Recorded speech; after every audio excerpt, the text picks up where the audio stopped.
পাঁশকুড়া কৃষ্ণনগর থেকে পাঁশকুড়া বন্যা প্লাবিত এলাকায় খাবার বিতরণ করার জন্য খাবার, শুকনো খাবার, জামা কাপড়,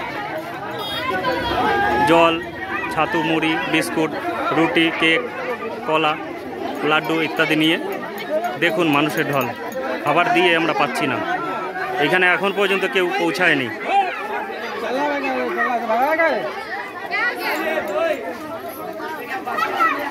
আমরা রাস্তার ধারে দিইনি, একদম গ্রামের মধ্যে ঢুকেছি।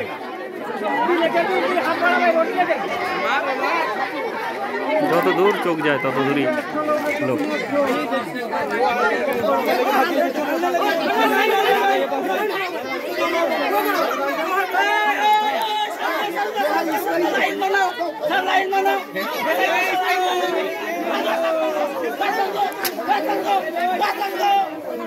আপনাদের কাছে অনুরোধ, আপনারাও অসহায় মানুষদের পাশে থাকুন।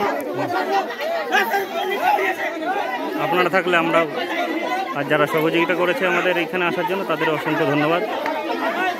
এইভাবেই আপনারা পাশে থাকুন।